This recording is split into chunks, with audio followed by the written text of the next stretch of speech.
Dauntless Stark. You know, let's do here. Let's full screen it. And this will be the definitive what I think on them and how viable I think they are in the game right now. Blizzard has proven to us that they will, every like 9 months, will throw out a patch note. A patch for some fucking reason. But here we go. S rank is pretty much, it's good no matter what comp. It'll always be a threat on the battlefield in one way or another. A is kind of the same thing, but only thing that supersedes it is an S rank of priority. B is it's very good, but it needs a reasonable comp. C is it needs a very specific comp. D is even with a good comp, it's like I don't really know. F is no matter what you play, no matter how well you play it, no matter who your teammates are, chances are you were probably going to be the least performing thing on the team. And then Refuse to Play is the champions that I think that are so egregious in one way or another that I'm just not going to play them. And the first one is Abathur. Abathur is very boring. He's very he by his definition, he's a parasite. He latches onto a teammate and he gives them buffs. That's all he does. There's nothing really fun about him. Nothing really. I do like how I do like how he's not like Yuumi from League. I do like how he has to exist in the world somewhere. He has to hide. And so if you find him, you can kind of delete him. I do kind of like that. But unless you have like a Medivh, it's not really going to happen, unfortunately. Unless you have a very specific thing to counter him, he's just going to be a threat, especially if they have like an Arthas or a Sonya. That Arthas or that Sonya, Joanna too, they're just not going to fucking die. You know? So I don't think he's necessarily... I don't think he's bad for the game, but you will never really find me purposely playing him. Abathur is extremely fucking boring, despite him having some pretty cool skins. Next, Alarak. I don't play Alarak. A good buddy of mine does, so that's why I kind of know his kit. I think he's C, because on his own, he can fuck up other players. However, he kind of needs the support to keep him at bay. He has no sustain. He has one invincible, but I think it's tied to an ultimate. He is kind of okay. He is amazing at dealing damage. He's amazing counter pick, but if he cannot 1v2, 1v3, 4 or 5, he's a 1v1 champion. Other than that, you just gotta hope that the enemy team doesn't really focus fire him. I think he's a C. I could be wrong on that, but I don't see Alarak kind of doing anything in a team fight or anything when it's stacks against him. He can't really do shit. Alexstrasza is A tier. She's a fucking phenomenal healer. Her heals are crazy. Low cooldown, low cost, especially with upgrades, have the chance to critical heal you. She has amazing sustain. Her passive makes her healing even crazier. Her passive also gives her an offensive boost, so she can actually team fight if you time it right. Her ultimate can make an enemy can make an ally not die, or it can be a global enemy attack. Kinda can fit any kind of playstyle you have. You can't really go wrong with Alexstrasza.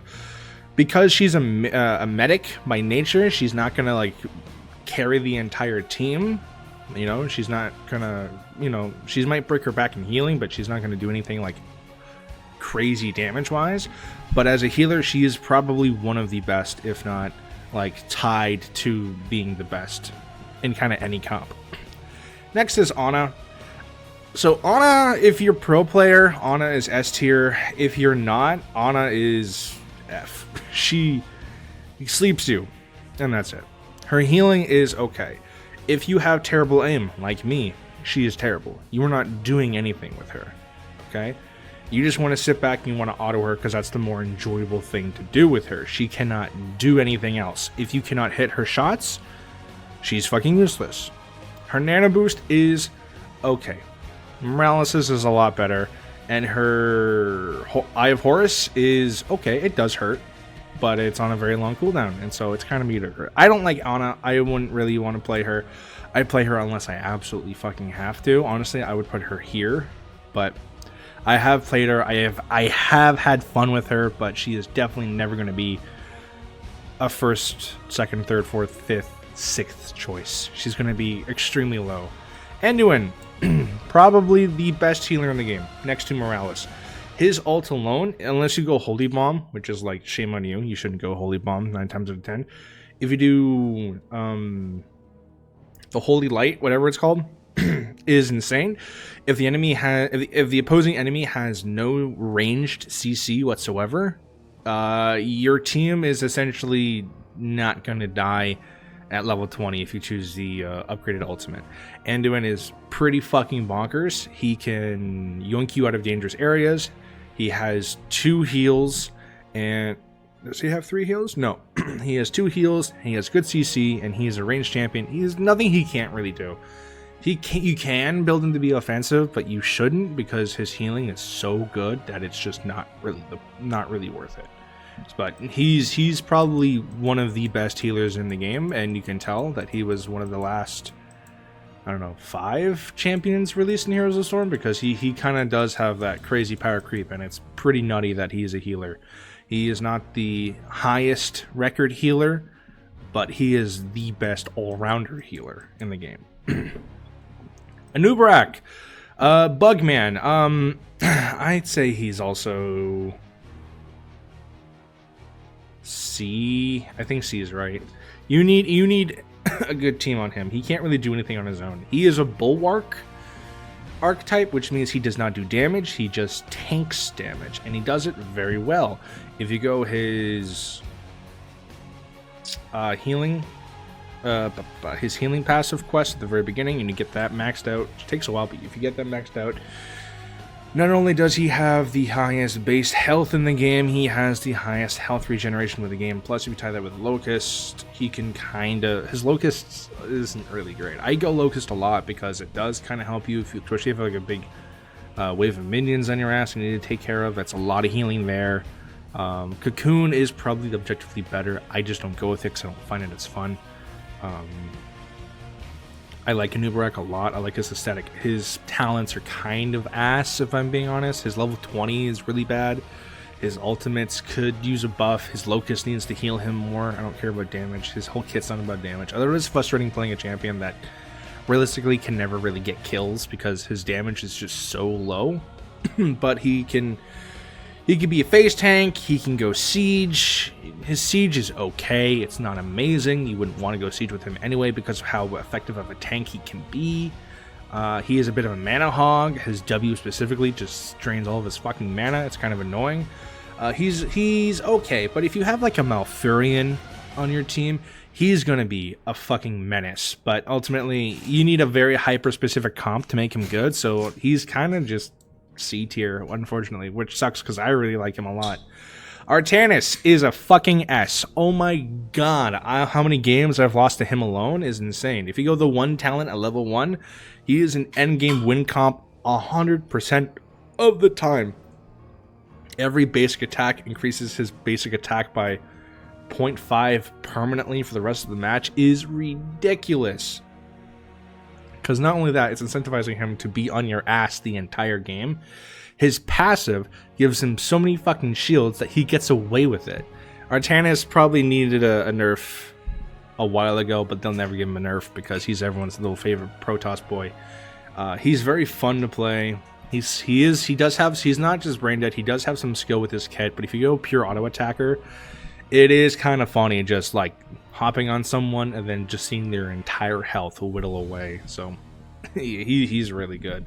If you don't have anyone that can deal with shields or anyone that has poison or damage over time, he's kind of a win comp every game, unfortunately. You need like a Nazeebo or a Lunara, a Sylvanas, someone that can inflict a steady supply of bleed, or just like kind of just like, be so much of a wall that he kind of just shields you from him indefinitely. But yep. Artanis, you see a lot of Artanises in ARAM. He's not my favorite tank to play, but he is very good. I think he goes in B. I think he kind of fits all round, but he's not going to be any win comp. He is not a Bulwark. He can do damage. He's like a perfect mix between Bruiser and Tank, where he's like a Bruiser that deals a little bit less damage than a Bruiser would, but can tank a little bit more damage than a Bruiser can. He has pretty good sustain. His kit's okay. His one ultimate that like disables towers is pretty fucking strong. It allows you for so many good siege plays and stuff. I can't really say too much about him, if I'm being honest. I don't play him as much. I like the Lich King's design. He kind of looks a little derpy in game, if I'm being honest, but he is okay at what he does, but he doesn't excel at what he does. He's very good, but he can never excel. So I think B is good for him. He might even be like at the very top of C, but I feel like that's a little too harsh, so I'm gonna go with B with him. Auriel, Archangel of Hope. This bitch is fucking D, because if you don't have a comp around her, she sucks. If your entire team consists of, like, burst champs, she cannot do anything. Her entire healing prowess comes off of the effectiveness of how well her teammates play, which is okay, but if her teammates are ass, she's gonna be ass. She can be annoying with her revive and with her bandage CC ability, but if I'm being honest, any champion that entirely derives off of the skill set of another is not particularly great in a game where, unless you have a full team of people on a voice call with you that are able to play the game at like the reasonable same level. Other than that, she's just not like that amazing. She's okay to play.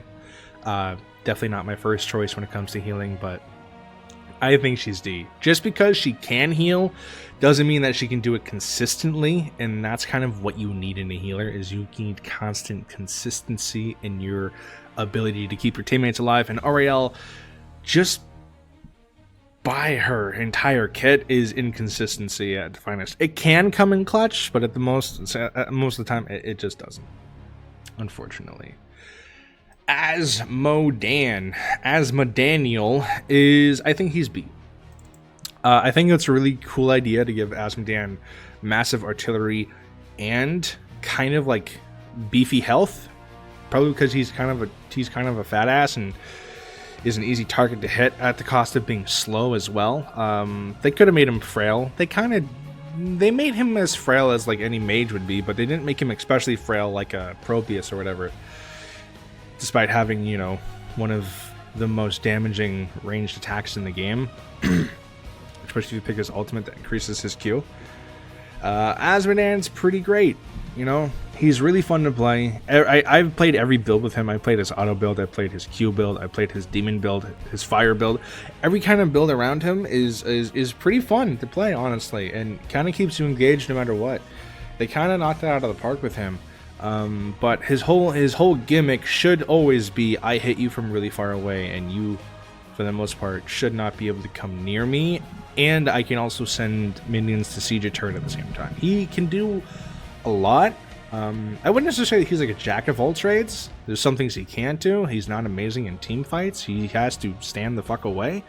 And if he misses with his Q, then he's kind of useless in a team fight. He can maybe come in and trick you, but that leaves him too open to the point where it's like, I don't really know if it's even worth to go in to begin with. But he's on B. He can do well on any team, but he is not going to be a solitary win comp under most circumstances. Blaze is confusing. Sometimes he's really good and sometimes he's really bad. I think Blaze goes in C. He has a lot of trash you can pick on accident, and if you pick any one of those talents, he's borderline useless, which is unfortunately. You need, in my opinion, there's a few there's more than a few. There's more than a handful of champions of the game where if you don't pick a specific talent tree, you might as well just not even be playing the game. And Blaze is that a couple of times. He needs his defense pop at the very beginning. Any of the other ones are just kind of wasting your time. He needs his oil spill quest. If not, then you're kind of wasting your time. Everyone goes bunker. I don't like bunker. I understand how bunker can be good. I think it gets rid of poison and blindness and stuff like that, which is kind of good, but under niche circumstances, I don't love bunker. Bunker doesn't really do damage. It kind of just makes you a sitting duck. It can work, doesn't mean it's consistent enough to work. so I don't really know. Combustion is really good. It does a lot of fucking damage. It makes him the draw of attention. I kind of like how if you stun him while he's in his ult, it detonates prematurely rather than just canceling it out, period. He's a really good tank that can deal out damage, especially if you go with his level 20 that implies damage over time over his auto attacks. It's really good, really engaging, encourages you to get in there, encourages you to use your oils in creative, effective ways, encourages you to just be an overall menace, and encourages you to be active, which is fun. But if you go any wrong talent, then he's kind of... You're really handicapping yourself, unfortunately. So unless you play him a very specific way, 90% of games, then he's just not going to be as consistent in doing damage or taking damage, and it's kind of unfortunate, really. Alright, Brightwing. I don't love Brightwing. Let's get this out of the bin. Let's get this off of the bat. I don't like Brightwing. Brightwing is very boring to play, but I cannot deny how good Brightwing is. Brightwing has an AoE heal, has an enemy CC that is so infuriating that it makes you want to rage quit, and has an ultimate that is even more infuriating, at the cost of being very squishy. Oh, and has one of the best,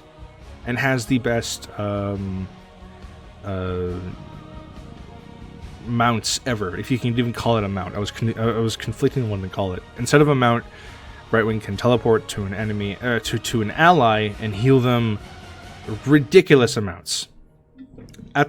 In addition to just having a constant AoE heal, every like 5 seconds or something. But Brightwing is very good. Cassidia?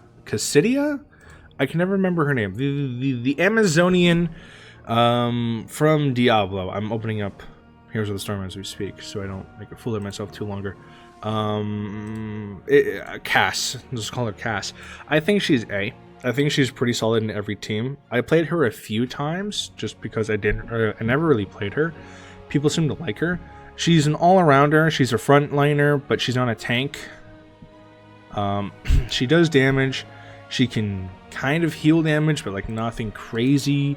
So she's not B, or so she's not S. She's not A. She's probably at the very front of B, if I'm going to keep it real, because she's never bad at any comp, but again, she's never going to be like the sole reason you win under most circumstances. She's very good, but she's not really win comp material. She's just really annoying. She's like that fucking mosquito that actually hurts you. And I don't really know if I can say anything there. Her lightning build is pretty fun. She does have a lot of good things about her kit. There's a lot of them are just pretty, just kind of, if you know what I mean. What's her name? Let me find her name real quick. It is Cassia. Okay. Chen. Chen is someone who I refuse to play. He is the most boring tank in the entire fucking game. Oh my god. I don't know anyone who realistically ever wants to play Chen. Chen is a champion where I'm like, I don't really know anyone who queues up the game and goes, oh my god, I can't wait to play me some Chen. He's boring. He's boring, and his only usefulness comes from either one of his 2 ults. That's it. It is kind of funny how he can chug beer or whatever it is in your face to heal, which also hurts himself in the process, which is, every time I played Chen, I've died to that in some way or another. It's pretty fucking infuriating. I hate it, if I'm being real. But no, Chen is pretty abysmal to play. I don't ever really want to ever play Chen. I think if I was to be objective, I think that he would be C or D. Because again, I don't see anyone playing him. I don't really see him excelling in his field.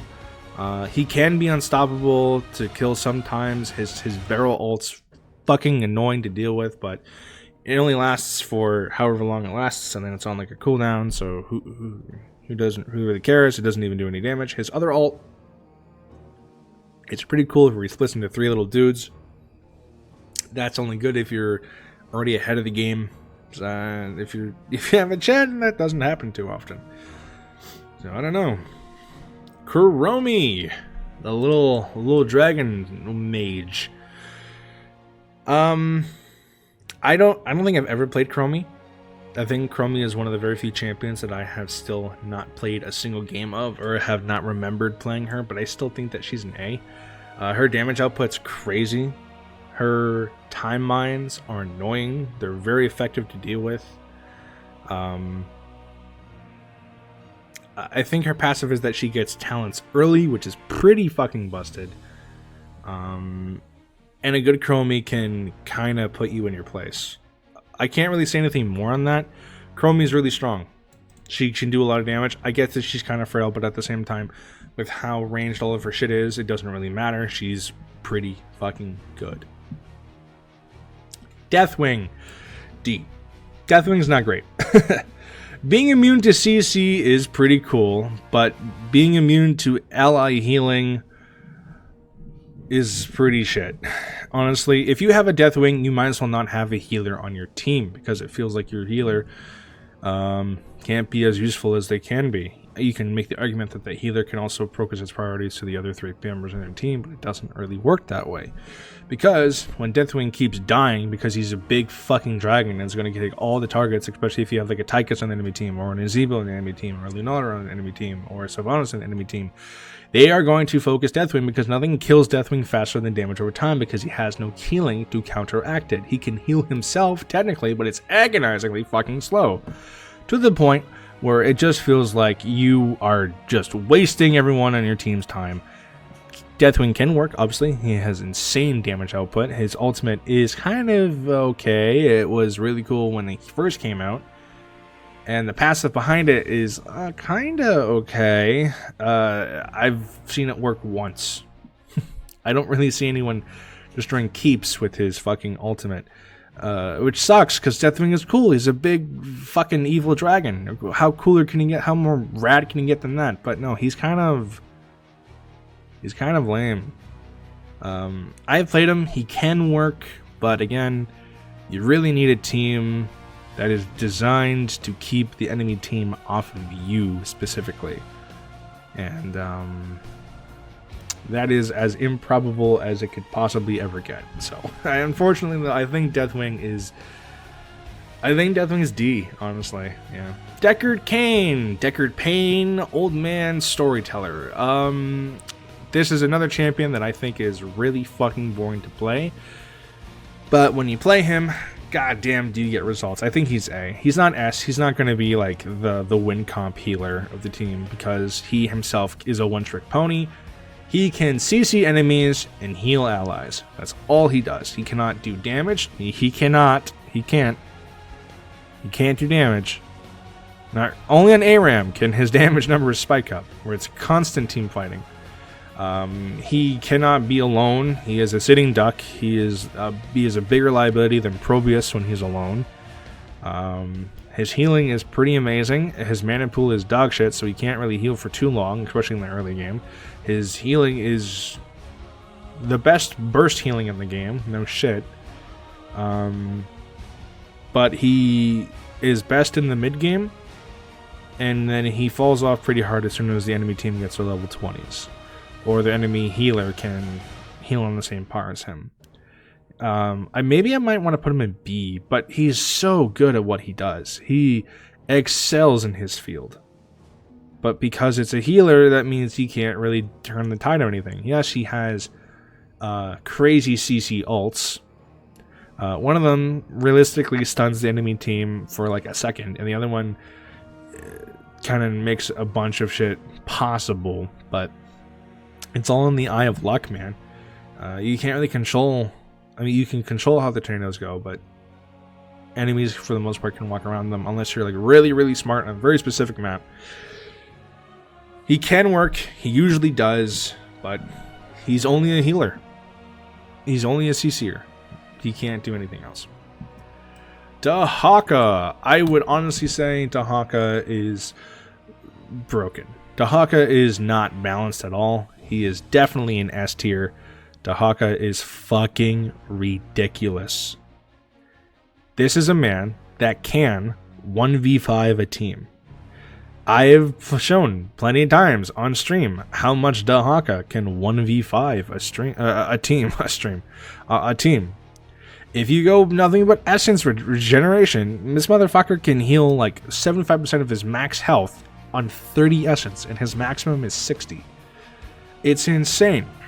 His damage output is not that great, but when you don't fucking die, it doesn't matter. You're gonna out nutrition everyone. You know? His ultimate makes him even more unkillable unless you go Contagion, and then you probably shouldn't be playing Dahaka because Contagion's kind of shit.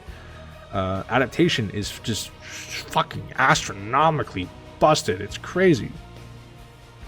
His Bushwalker is the only thing that doesn't fit in his kit compared to his playstyle. I've never even bothered trying it.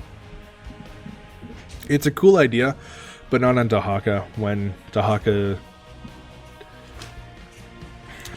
excels more just running at the enemy than he does ever in stealth. I don't know anyone that would go Bushwalker on Dahaka. I kind of feel like that whole thing of his kit kind of needs to be just like taken out because it doesn't do anything for him. Not really. Diablo is very conflicting because Diablo was my first main. I love Unkillable Diablo. It's one of my favorite builds in the entire game. At the same time though, Diablo himself is kind of bland, you know? He's a big ancient demon of like the physical manifestation of fear. And his abilities are, he charges at you, he throws you over his shoulder, and then he stomps fire at you.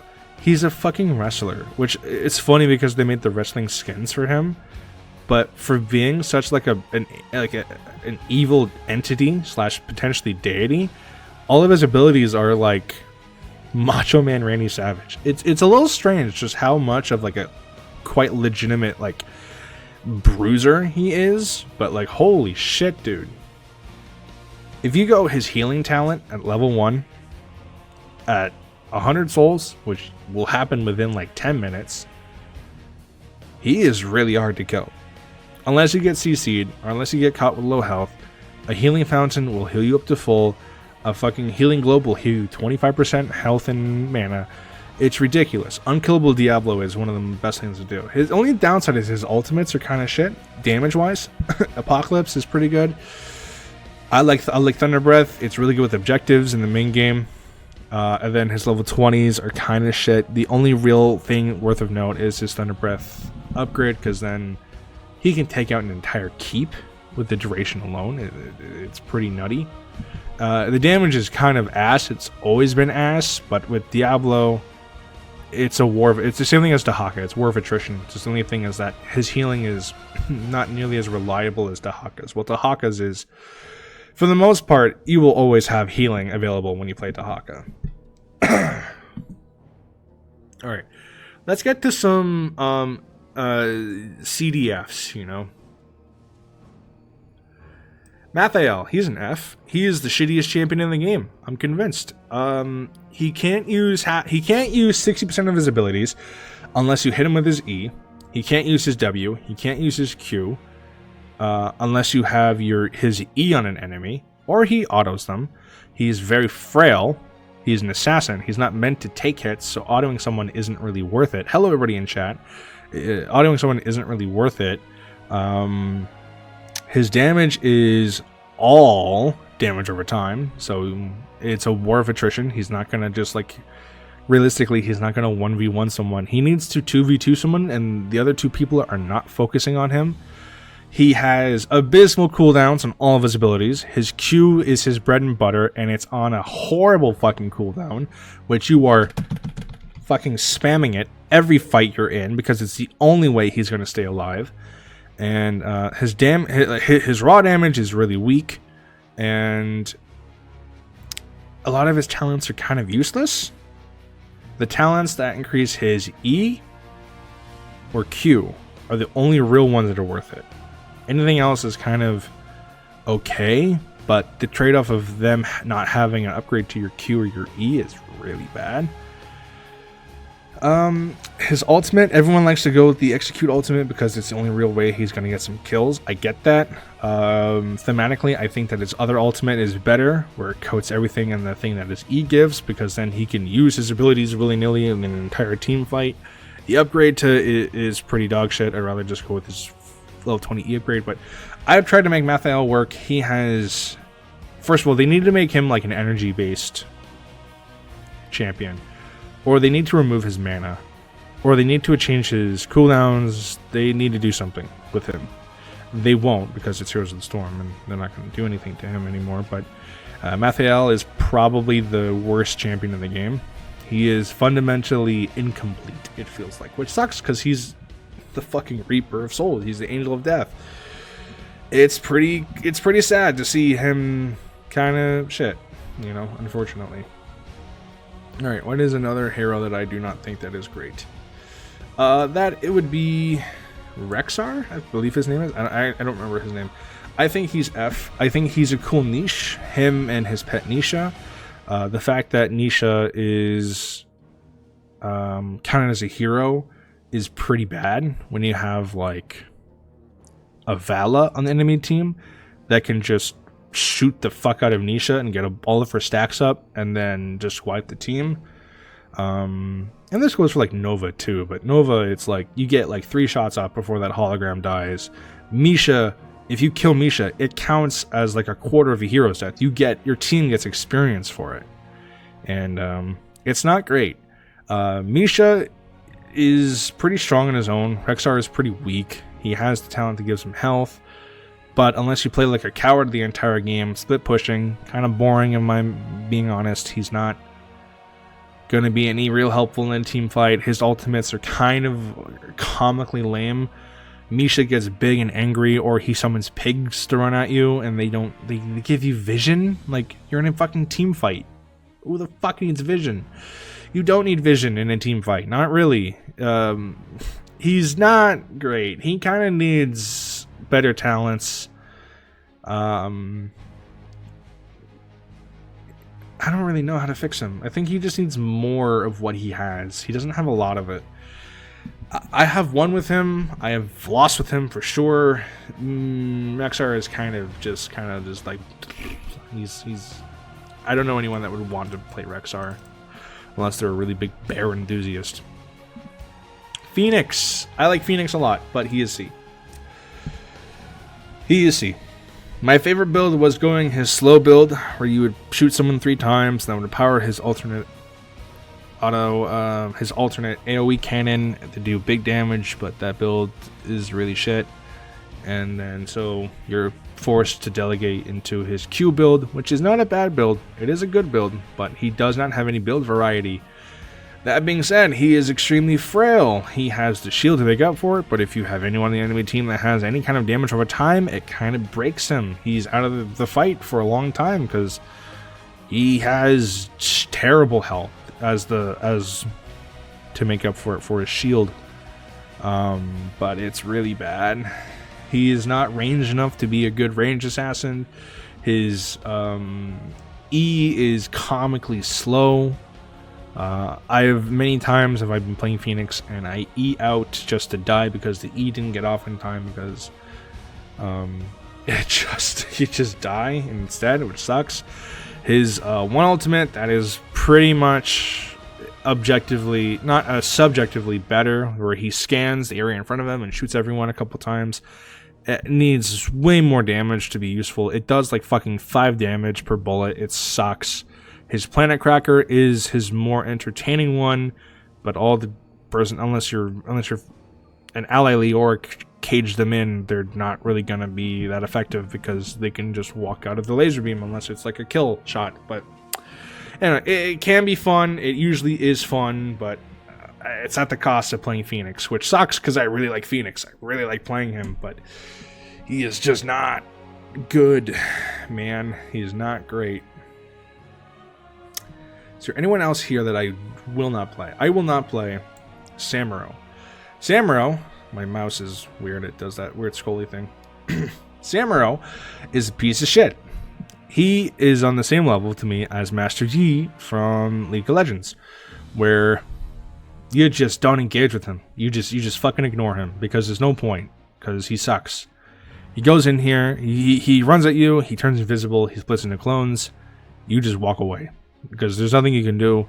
It feels like you can do nothing against him. He's a hopeless champion to fight against because it feels like no matter what you do, you're doing the wrong thing, and then he can maybe kill you. His damage isn't great, thank fuck, but he is annoying as sin. And I despise fighting against him, and I will never play as him.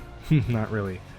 Valeera is another champion that I will not play because I played her once on stream and I fucking hated how she played. Granted, it was an ARAM, probably the worst place to play Valeera, but she was not fun. And I hate playing against her. Oh my god, she's such a pain in the ass. People who know how to play her, people who for some reason find enjoyment in playing her, I think that you're the devil because she is boring. Holy shit. I think there's a few more. God, my fucking mouse, if it could work. I have another mouse too, but I'm not gonna swap it right now. And I think the last one I won't play is the 3 Vikings. I actively get angry at people that play the 3 Vikings just because of how non-participant they are. The 3 Vikings is only good at split pushing. They cannot help you fight. They will not help you fight. They will not do objectives, at least in my experience with everyone who plays 3 Vikings. And if you have someone that stacks off of champions, they are the easiest fucking pickings in the entire game next to a Nova. Even more so than Rexxar.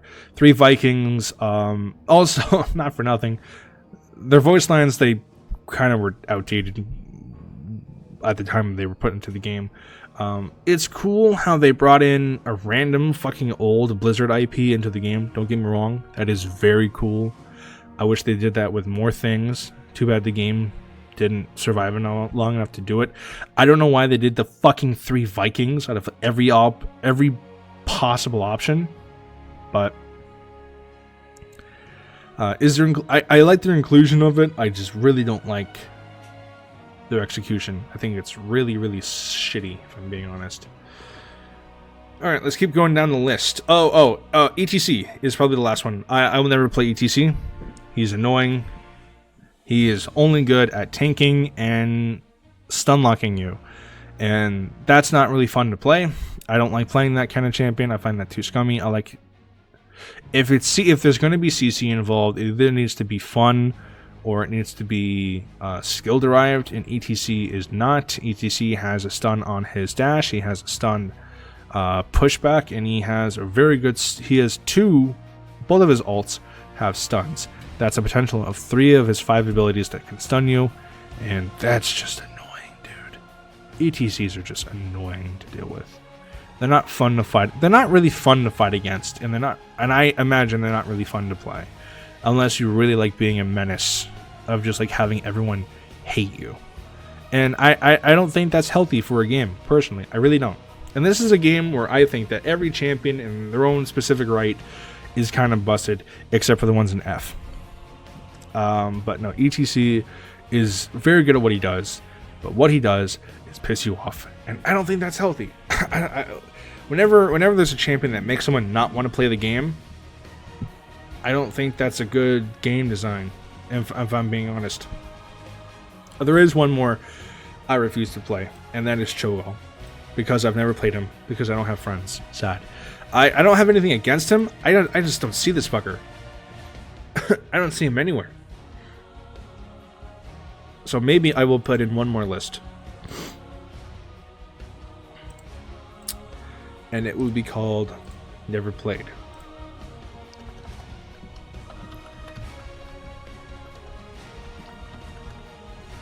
Won't play.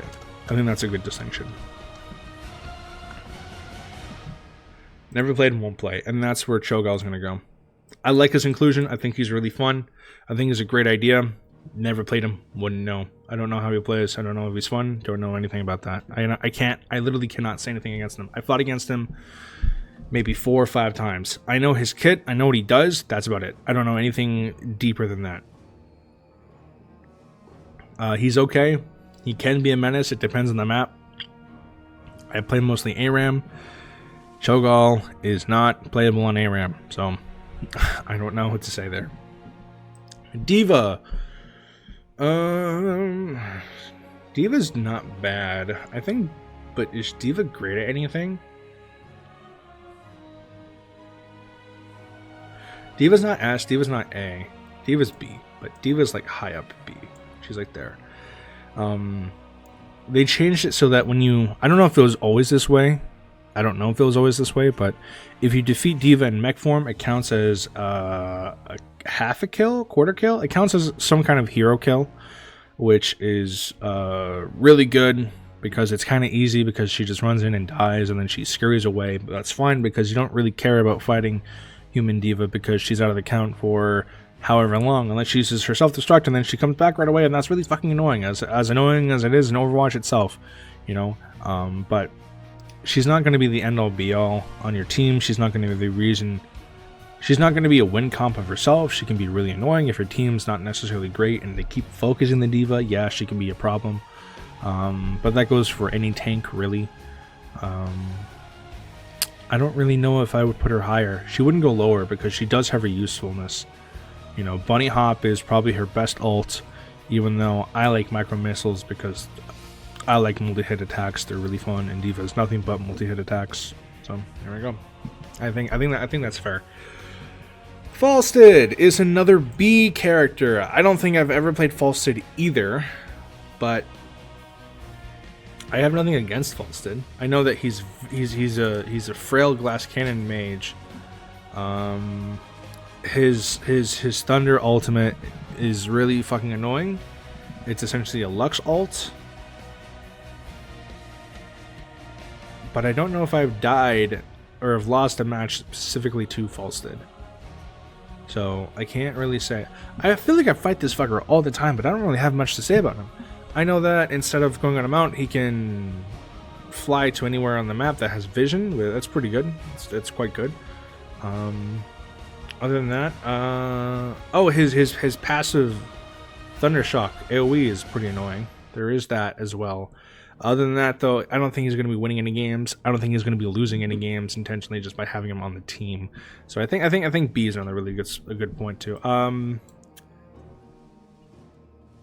Garrosh, he's kind of in the middle. So if it's 1, 2, 3, 4, 5, 6. He would technically be in Seer, but he's like high C. So I would do that. He's really good. He's a bruiser that is hard to kill. He can do decent damage, but he's not any ADC. Is he a threat? Kind of. He can be a threat. He can single out people pretty easily. But he on itself is hard to kill. But if he fights any kind of shredder, so like Lunara, Sylvanas, Tygus, you know, people that are designed to do constant damage, he can't really have a candle against them unless he gets close and tosses them into a team where someone else can help kill. Garrosh is pretty good, but he's not exceptional. His passive is his... if he didn't have his passive, he would be pretty shit. So, his passive does a lot to carry him. Gazlowe, as much as I want to put him in S because he is the Gaz fucking lord, Gazlowe is probably here, if I'm being honest with you. If I'm being honest, I like playing Gazlowe. He's so much fun to play. He's my favorite champion or hero in the entire fucking game. But I don't think that I think he's not C. He's at the very bottom of B, you know? He is the jack of all. He can do anything you want. He can split push. He can do camps. He can be a team fighter. He can be an objective gatherer. He can do whatever you want. He has the biggest, in my opinion, next to Varian, he has the biggest build variety ever. You want to split push? You can go turrets. You want to go camps? You can go melee and turrets. You want to be a front laner? You can go pure melee, baby. Pure condensed AoE melee. And just completely fuck everything up. His turrets do like 5 damage, which suck, but when you have like 7 of them up at once, when you have a full turret build, they can actually start to do some pretty good chip damage, along with just him smacking you. His stuns are really good. His laser beam heals you for way too fucking much, but it doesn't matter. He's I think B is fair. I think at the very bottom of B is as fair as I could possibly get him. An inexperienced person who would probably be here, but if you main him, then he's definitely up here. For sure. Genji! Don't play a lot of Genji, but I think he's C. He does Genji things. He can reflect stuff. Or, I guess, protect himself. I don't know if it actually deflects him. His X slash ability, whatever it's called, is okay. I don't think it's going to do anything in particular. You know? I don't see him winning any games. I see him being an annoying mosquito. I don't really know Genji too well. I don't see him in a lot of games. I don't play him, obviously. I don't really see him a lot. I don't really fucking know. I think that's fair. I think I'd put him above Alarak, if I'm being honest. I think this is fair for Genji. Greymane. I have seen bad Greymanes, and I have seen good Greymanes, and good Greymanes are probably somewhere here. I think Greymane's pretty versatile. I don't love how he plays personally. He's Gazlo, but not cohesive. He is all over the place. You have to do a lot of different things. You can go human bullet form. You can go werewolf claw form. You can go potion throw form. There's a lot you can do. Do I know everything about him? Dogs, please don't. You can do a lot with him, but at the same time, if you go too much a lot with him, then he ends up he ends up not being able to do anything. I would need to play him a little bit more. I don't find him necessarily super fun to play, but I think from people that I've played with and against who are really good with Greymane, he can become a pretty big problem. So I'll put him there. And then Gul'dan is A. I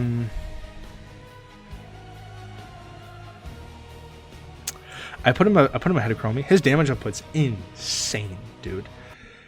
So Gul'dan is strange because he's an all-in-one character. As in, if you leave him alone, there is nothing Gul'dan can't do. Gul'dan can easily sustain himself. He can give himself mana at the tap of a button. Infinite mana. He can heal himself infinitely at the tap of a button. He can do quick spell damage that kind of hurts. He can do a long, drawn-out spell damage that does a shit ton of damage. That can have a quest to make it do even more damage. He has a massive AoE slow damaging ability, or if people jump him, you can go Horrify, and he can turn an entire field into literally sitting ducks. There is not a lot Gul'dan can't do. He's even amazing at Siege because of his E. His poison damage is fucking insane, dude. He probably needs a nerf because he's one of the best all-rounders in the game. He's not S tier because he's not going to win any games on his own. At the same time, though, if you don't target him at all, he's going to become a problem. And you need to kind of gank up on him to take him down, especially late game. If he builds his W build, he's not going to have as much damage, but he's going to be really fucking hard to kill because a single wave, two minions will be enough to completely heal him to full health, and that's kind of crazy, you know? That's not really great. But anyway, he's super fun to play. Oh my god. I think he was the very first main. When I first played the game, I didn't really know who else to play before I found Diablo, before I found Gazlo.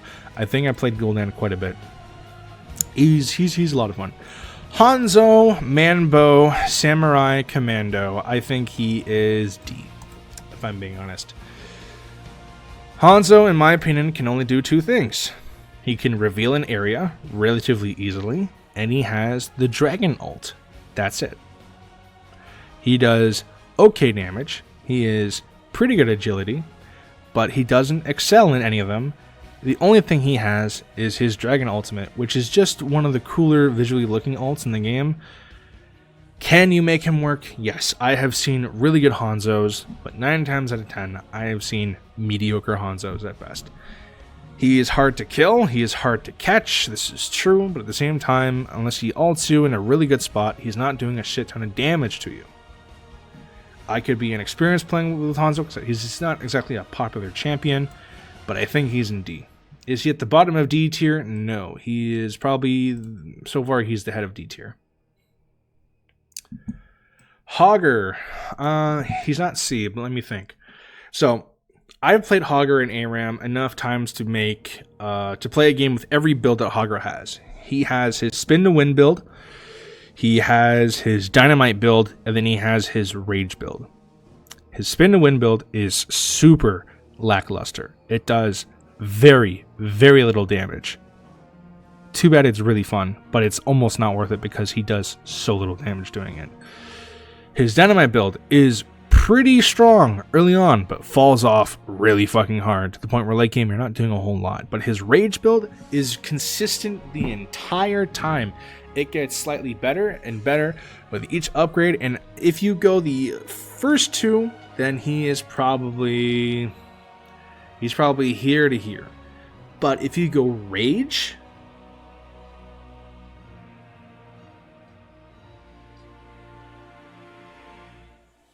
I put him there. Almost at the head of B tier. Illidonger. Illibilly. Not my dog, even though he is named after him, I think. Illidan. You don't see too often. Is he bad? Is he good? I don't know. I think he goes here. He's a better Genji. I don't see him anymore. He kind of fell off a little bit, you know? I've never played him. I think he's a little too much, if you ask me. He's a little too much of an edgelord. Oh, and for the record, C tier is not bad. For the record, my description is they need a good comp to be good, which is the average, right? That's what you should aspire to in Heroes. Anything lower than that is something that can't really hit those requirements as easily, or anything above that requires a lot more leniency with those requirements. But C tier is not bad, for the record. D and F are bad. Refuse to play, in my opinion, purely are bad. Everything else is kind of like, I'm trying to be as objective as possible. These ones I just have a personal gripe with. But he could be hard to hit if you're a Tychus. If you're an auto attacker in general, Illidan's a pretty good counter. But I don't really see a lot of people playing him anymore.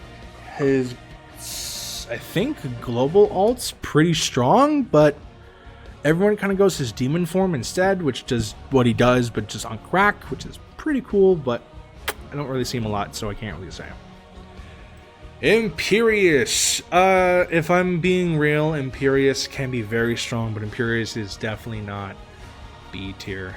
He is C. He is very well made all-rounder.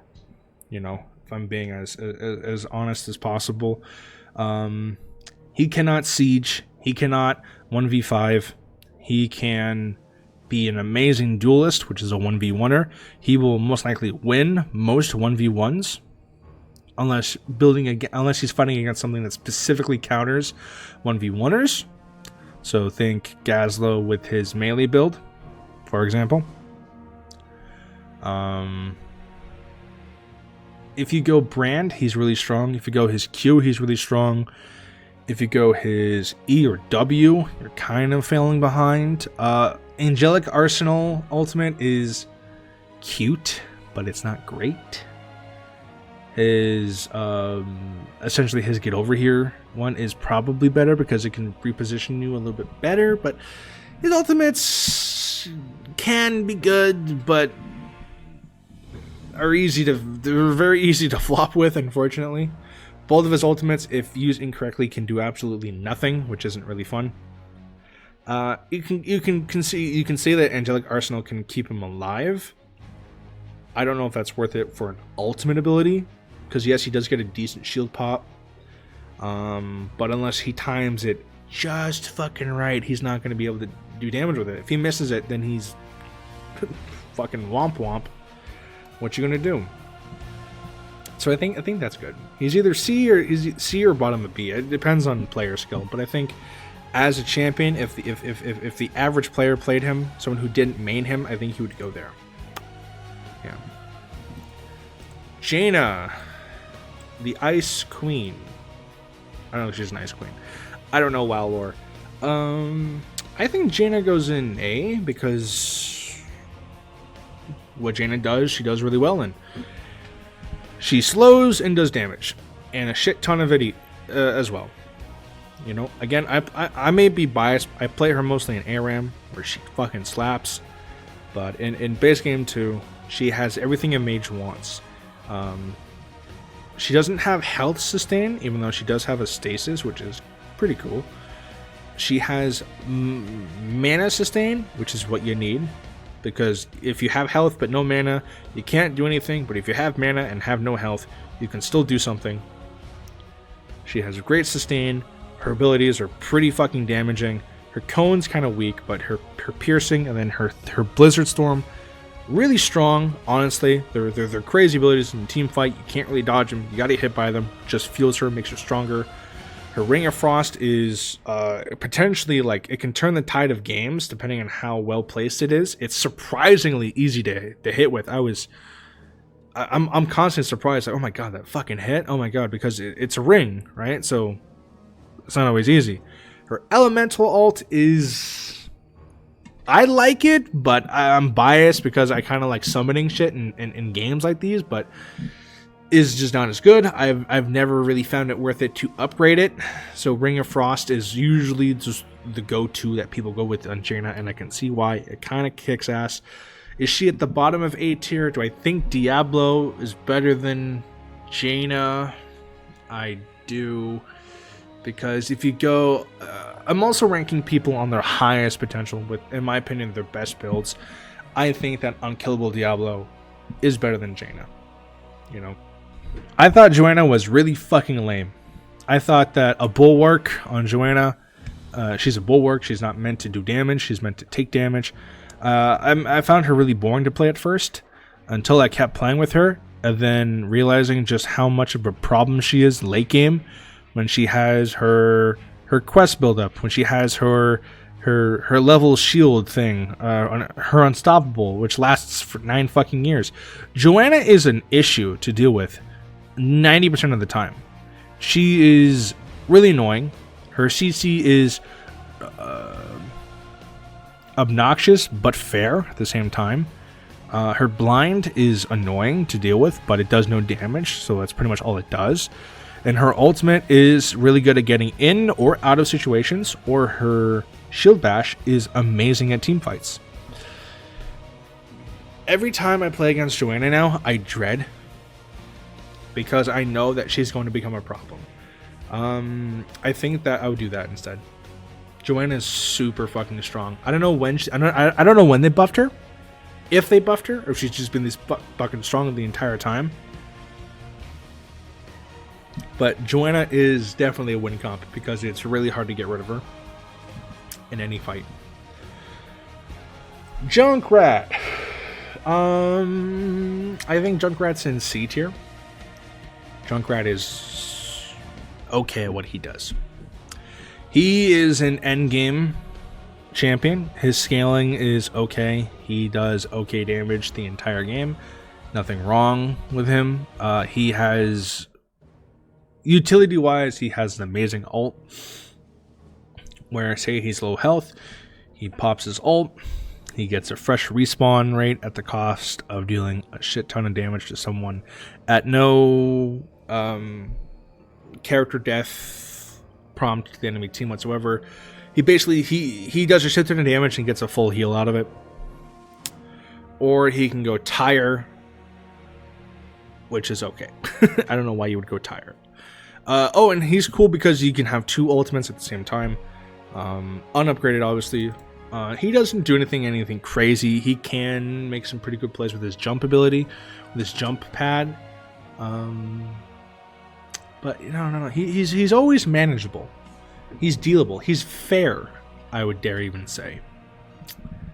A good Junkrat is a problem, but on average, Junkrat's pretty down the middle. I think I'm moving you down. I think I would do that instead, actually. Yeah. Kelphius. This fucker is here. He is probably here.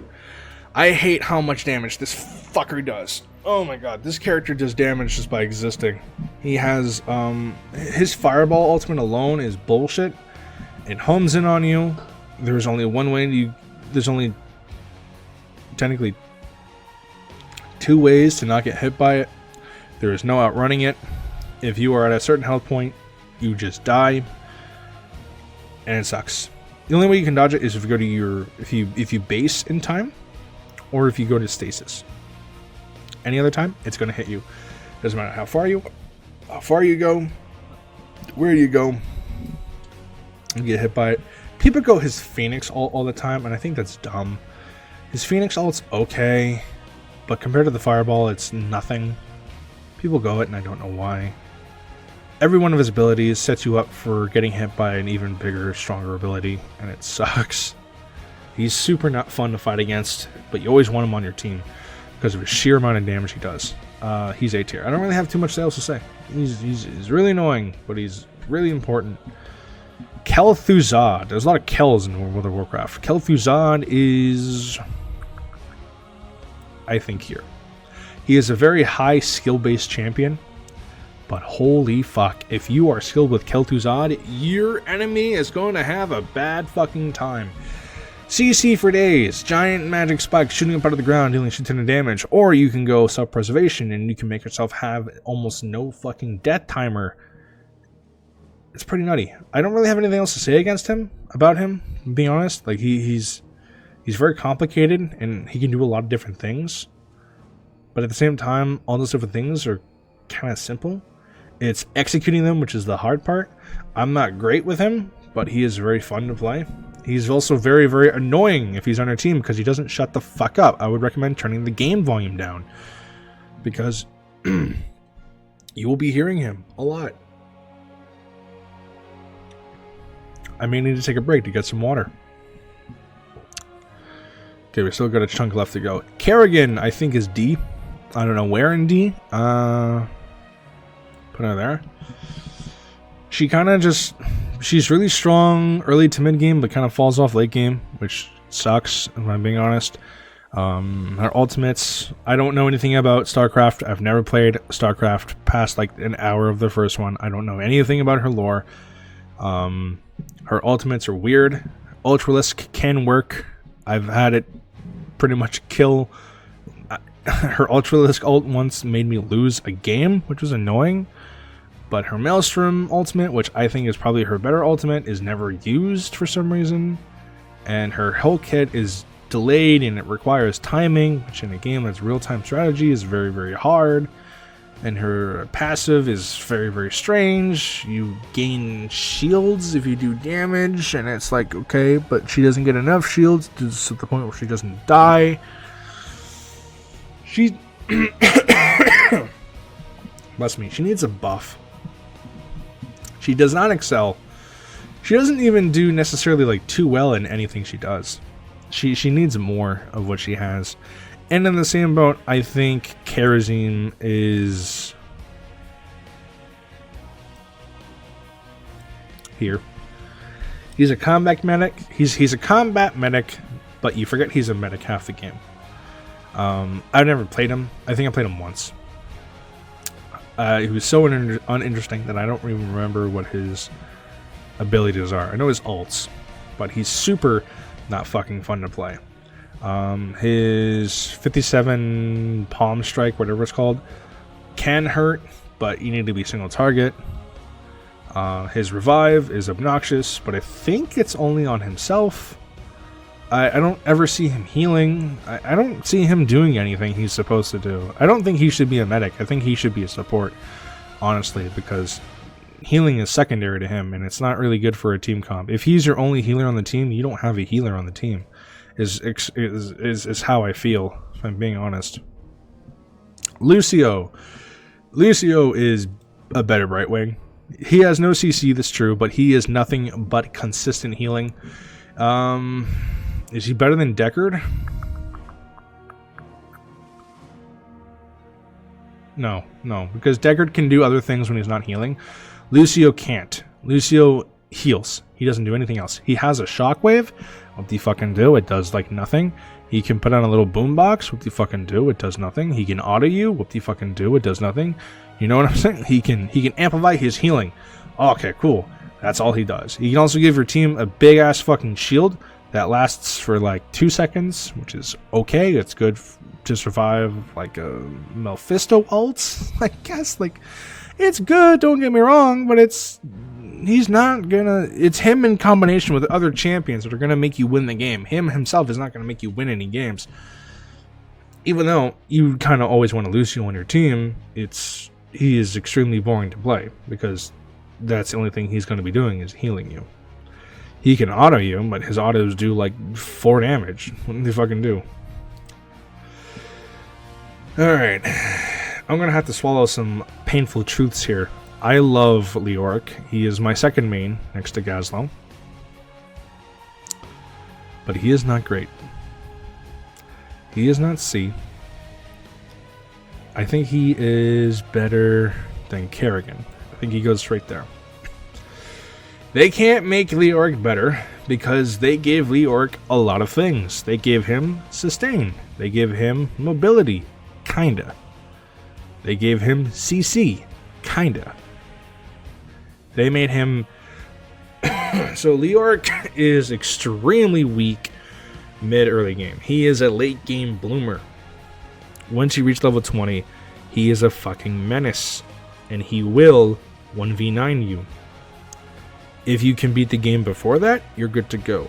Once he starts reaching level 16, that's when he starts to get his power creep, and it's a rather dramatic spike in power too. Before that though, Leoric can't really do much. But they gave him a lot, which is why he's slow. It's why his traversal is gimmicky. It's why his attack speed is crazy, slow. It gets faster. They gave him so much that they can't make him better. Because if they do, then he's just going to immediately jump up to being here, right? They can't make Leoric better, but that doesn't change the fact that he's really fucking fun to play. That's all I can really say about him. He's super fun. I have a video about how I play Gazlowe and how I play Leoric up on the channel. They are very, very old. They were back when I did not have a good mic set up. That was a series I do want to continue, but that's not going to be for a while. Yeah. Leoric, unfortunately, is pretty shit. He's better than a new rack, but that's about it. Li Ming.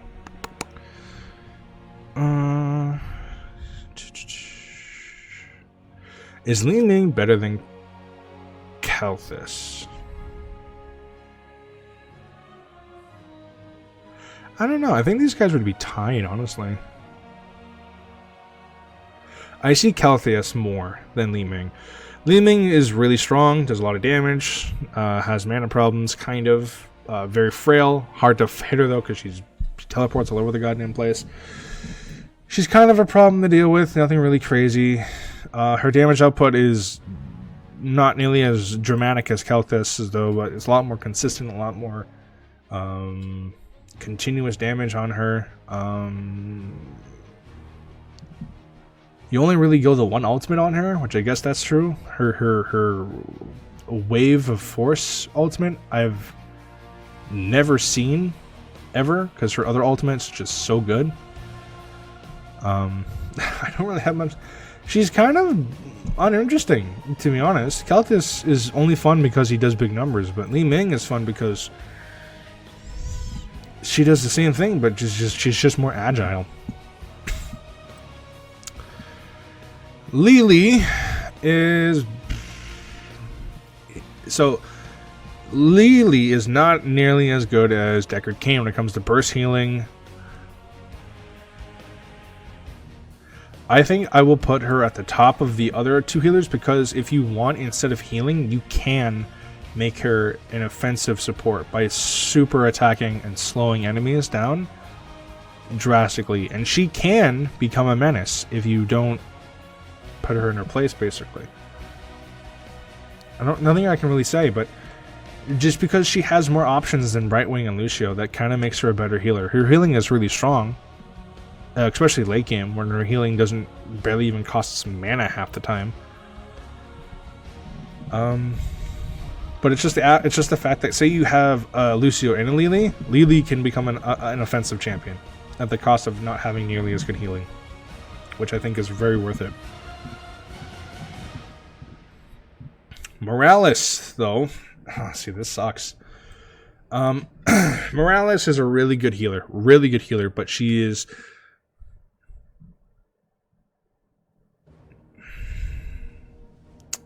So this is hard. If I'm being honest, I think that she belongs here at the bottom of B. She's an energy-based healer that heals insane when she has energy. Getting energy is the hard part. You either have to be autoing, or you have to be waiting, or you have to be basing. She has one good ultimate. She is a very good healer, though. Like, you definitely want her on your team if you're able to. But I don't think I can put her higher than there. In comparison to the other healers that can do either more than what she does, or just have more options.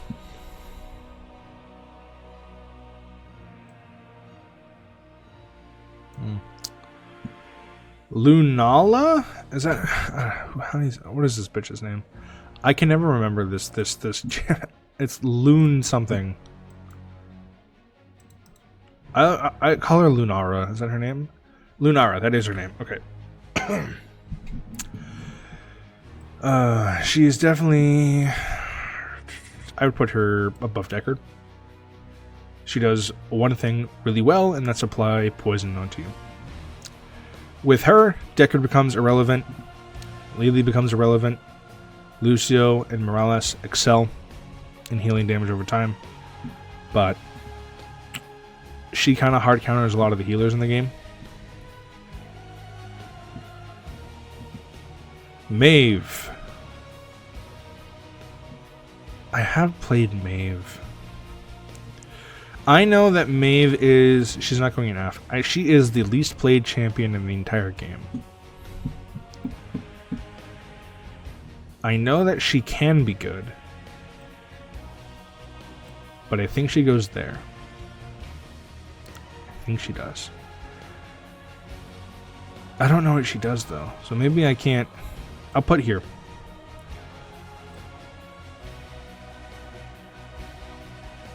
I don't know if I can... I think Maeve is the only hero I can't judge. I don't know her well enough. I think I'll put her there because I know I played her, but I don't remember anything. She can sum up the Legion of Maeves, and then she can summon up a ghost. That's it. I don't remember anything else she does, if I'm being real.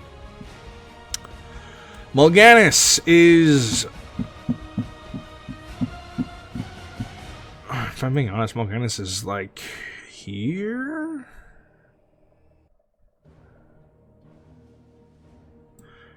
Mulganis is there. Mulganis is really strong in ARAM. At the same time, though, he doesn't do anything as exquisite. He is a tanky bastard that can heal himself. That's it. He can put enemies to sleep, this is true, but sleep is either pointless or it's very effective. There's no in between. It's annoying. He's annoying to deal with, but you have, again, if you have a Tychus, a Lunara, a fucking Sylvanas, he's not that much of a threat. He can't really do that well against damage over time. He has an ultimate that can turn the tide of a 1v1, or he has an ultimate that can make him invulnerable for a little bit. This is good, but it's not gonna...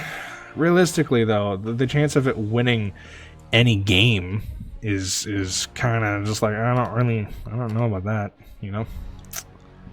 Malfurion is my favorite healer, I think I'd say. I think he's better than Brightwing.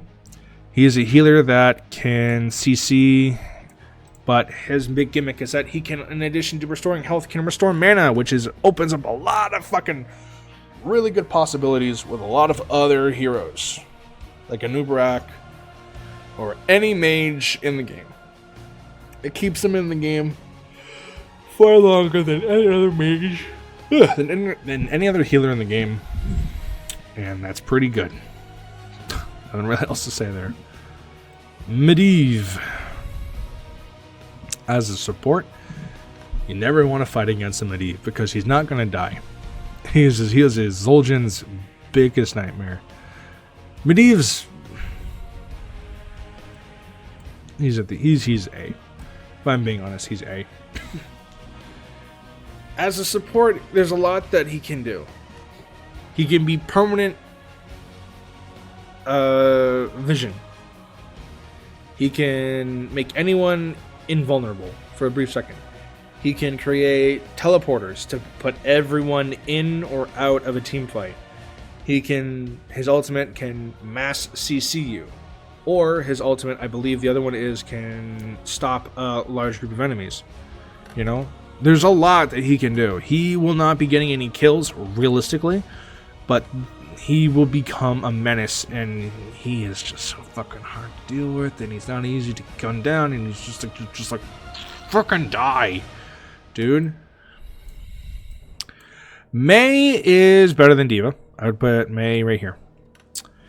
Mei is really good at sucking up damage, healing it, CCing you, and then running away.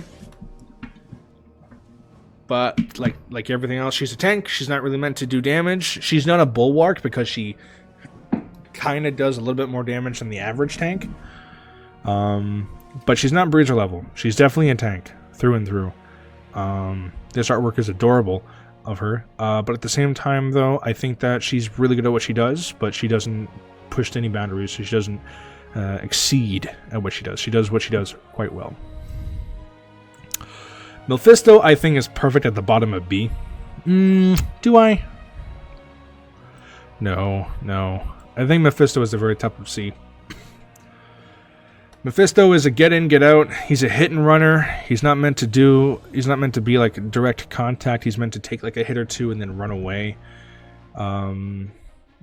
You can go his Q build or his W build. Both are okay. I think his Q build is a little bit better. Easier to hit. W build's only really good for people who are running away from him. He has an ultimate that looks good on paper, but is very gimmicky. It damages everyone on the map, regardless of where they are. Or he has a big AoE stun bomb, which is also fairly good, but if it misses, it doesn't do anything. He requires people that know how to play him to play him. You cannot just jump into him not knowing what you're doing, because you're not going to have a good time. I think he's balanced in what he does. He does not exceed. He is not going to be a win comp, but he is not going to drag your team down either. And speaking of that, I think Muradin is probably the most balanced tank in the game. Everything I can say about Mephisto, I can say about Muradin. He is meant to be the beginner tank. He's meant to be one of the first tanks you play in the game. He is meant to be the average hill. Realistically, you're not going to get any kills with him, but realistically, very few people are going to be able to kill him. He is just meant to be a tank that can CC you and late game maybe do damage to you. Or maybe do damage to the enemy. He is all-rounder. There's nothing he can really excel in, but there's nothing that he really falls flat in. He has really good traversal. His ults are pretty good. His ults can position enemies into a favorable position for you, or you can buff yourself greatly to the point where you become like a big walking titan, and you just take damage. You fuck off. Your passive heals you, and then you're good to go again. Right? He's average. Murky is D because of his entire gimmick. Murky is extremely weak and frail. I think Murky has the lowest health in the entire game. But what does make Murky special? Because every time you kill Murky, it only counts as 25% of a full kill. And Murky can determine where his spawn is. And as long as that spawner is up, his death timer is reduced by 75%, I think, something like that. So Murky is permanently on the map at all times. So regardless if you kill him or not, he's just going to come back. Other than that, he's a split pusher through and through. He excels in split pushing. He can't really do anything else, if I'm being honest with you. He can hurt, but you need a really skilled Murky to do that. But even so, even a really skilled Murky wouldn't really participate too much in a team fight. His biggest attack is his jellyfish, but if that attack can be destroyed, that attack has a health bar. He's meant to just jump in, do a little bit of damage, bubble away, and then rinse and repeat. A lot of people like to go auto grab for his ultimate, which is a 5-second stun, which is a lot. Don't get me wrong. It also does a little bit of damage, which is pretty good in the base game. But if you're going like ARAM, or if you're going to pure split pushing, you want March of the Murlocs, which does massive poison damage to everyone in the front cone in front of you. And then his level 20 is an indefinite cast time, so we can just go, which just destroys all team fights. You know, it's just constant, continuous, forever damage. Or if a Murky manages to backdoor you at your core, is going to just fucking annihilate your core. That being said, I think Murky is D. Because unless you know how to do it, unless you know what you're doing, you're not going to be able to do any of the things that I said, and you're not going to have a good time. Not to mention, you need to be really clever in where you put your eggs for your respawner. And to do that, you need experience. You need to know the crannies of, like, the nooks and crannies of, like, where you get vision depending on where you stand on each map. So, it's kind of a guessing game, really, with Murky. Doesn't really matter. Nazeebo, S. If you go frogs, he's S. If you go anything else, he's A. Nazeebo frogs are fucking ridiculous. They do insane amount of damage. He can cast them. They can queue up to 2 at a time. His ultimates are strong. His passive makes him an endgame freak. And his sustain is... I mean, you can build sustain, but if you don't go sustain, his sustain is still pretty good. There is nothing he can't do, realistically. He can split push, he can camp, he can team fight. He can't heal. I will say, he has no healing. He can't do everything. But for a ranged assassin, which I think is what he's classified as, he can do a hell of a lot more than just assassinate. He can be a menace on the battlefield. Nova! I think Nova is here, if I'm being honest. Above Genji. If it's a skilled Nova, it's probably somewhere in A, but Nova is meant to be the unseen killer. You're not really able to ever meant to catch Nova. Nova is meant to be hiding in the shadows. Nova deals damage, but unless you're unlucky, Nova isn't usually the one getting a lot of kills, unless you're just bad at positioning, and she's really skilled at positioning. Her ults are pretty good, really good at deterring people away from objectives, for example.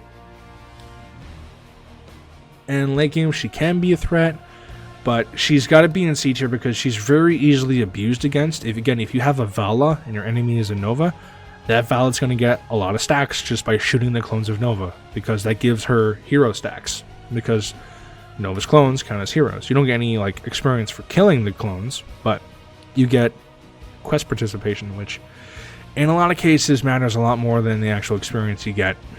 Alright, we got 2 more rows. Orphea. Orphea? I never really say this name out loud. Orphea? Orphelia?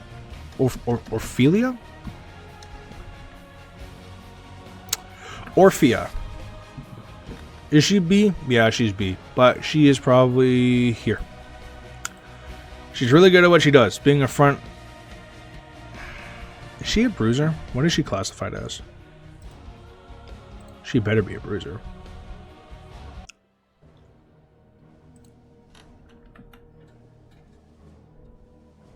Ranged assassin? That's not true.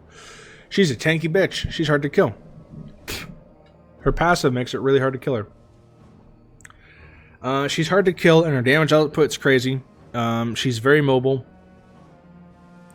She has very little siege damage. She cannot really do camps too easily. She is explicitly a team fighter. But she excels in that a lot more than Cassia does too, in my opinion. Because Cassia kind of has to get up close and personal. Orphea can be up close and personal, with the addition of has the option of being ranged as well.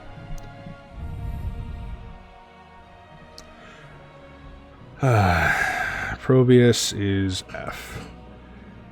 I have met people that swear by Probius being one of the better split pushers in the game. Maybe being B to S tier. This isn't true. Just because the 1% can do it, doesn't mean that everyone can do it. The 1% can make any champion here S tier. This is like I am not considering these champions in the eyes of this is who you main, this is who you exclusively play as, this isn't the hero you know all the limits of. I'm talking about the average player, and the average player is going to suck at Probius. He got a minor rework not too long before the game shut down funding, but he doesn't do anything well other than split pushing, other than just being in a lane where no one else is and having a grand old time. He can get camps, that's it. Can he team fight? Not really. Not effectively. Not as effective as he is at split pushing. Can he support the allies? Not really. Can he be good? Yes. But it's extremely situational. It depends on your due diligence on planning ahead, which in a game that can go any way is not easy. So is he F? No, that's rude. He can win. You need to know what you're doing, though. He is at the very bottom of D tier, though. Anything else, and it's just a fucking joke. If I'm being honest with you. Damn, we've been going for almost 2 hours now. Kira! Kira is very fucking strong. Kira is better than Cassia. Kira does anything Cassia does, but better because she adds bleed. She gets in, she deals a shit ton of damage, she gets out, and she heals back all the damage she took. There's nothing really else to say. You E in, you Q, you R. I always go her spin R. I don't ever go her execute. Her execute's not that great. Her Q, or her damage over time ultimate does way more damage in general, because I'd rather do a group damage than the single target damage in this game. Grapple hook out using her D, and then you press W and you heal it all back, and it works every single time. She's really hard to kill. She does a lot of damage. She doesn't have a lot of blunt damage. Her damage over time, though, is enough to basically make everyone run away. Ragnaros is D. I would say he's above Kerrigan, but not below Leoric. He's heavily neutered on ARAM at the point where I don't even know why they have him in ARAM. And in the base game, he has the one ult that you would always go with. You wouldn't really go Meteor, or you wouldn't go Hammer Strike. His best build is a very technical build to the point where it's just arthritis-inducing with his Living Meteorite. And other than that, he's a little too bland, a little too basic. Can't really do much. His gimmick is fun, but he doesn't do enough. Would I want him on my team? Probably not. His only good thing is his ultimate. But that's it. It doesn't... Even his level 20 to that really good ultimate is like okay. It's nothing like crazy. It can be annoying. Sure. But if you have a split pusher in your team, it means nothing. It doesn't do anything. So it's hard, you know? Can he turn the tide of battle? Maybe. If he turns the tide of battle, I think it was already too close for comfort to begin with. So, I think he's D tier. Raynor is right above Morganis. He does not. So you can either go give him Pepper, or you can go his Gambit. Unless it's both. I don't think so. Is it both? I'm not sure. I think they reworked it so that it's both now. But you go his passive quest, and then you just try to stay alive as much as possible, doing as much damage as possible. It's okay. I find him kind of boring to play. I don't really find him anything noteworthy. He has a pretty decent AoE ultimate, and then he has a drone ultimate that shouldn't exist in the game because it does almost nothing. That's all I can say. There's nothing really to say about this. He's kind of down the middle, which is, I'm surprised everyone plays him because he's kind of bland. Rengar is my least favorite healer in the game, next to Ariel. But he is better than Ariel. In fact, I would move Ariel down at this point to be better than Karazim.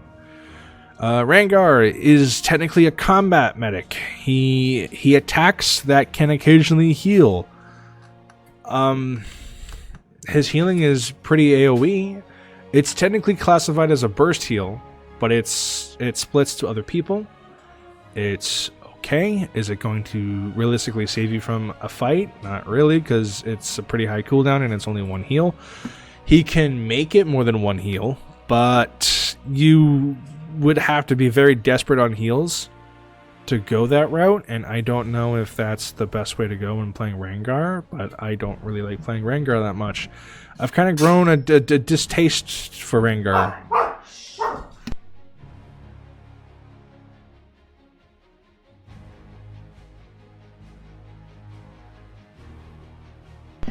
Dogs barking right. Anyway, I don't know what I was saying. Rengar is kind of bland. I don't really like him. I don't think he's necessarily too good. He has an ultimate that can make your team attack really fast, which is pretty cool, situational, but other than that, it's not really great. His other ultimate can also heal you a lot, but that's any other mage can kind of do that, so I don't know if that's really saying much. Lieutenant Hammer is, I think she's down the middle. I would probably put her above. No, I think I would put her at the bottom of C. She's entirely she's Asmodan, but with no other possibilities in how to build. She is a split pusher. That's it. That's her whole gimmick. Is a split pusher, artillery mage technically. Nothing really of note to say. She has a global ult. That's pretty cool. I've seen good hammers. I've seen bad hammers. I've seen not as many hammers as of late. Hammer kind of fell off.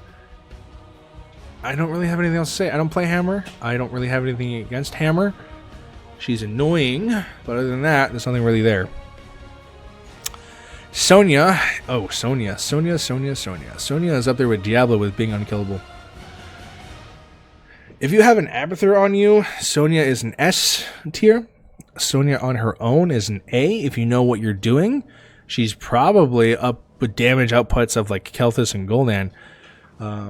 Sonya is a monster late game. She's really fucking hard to deal with.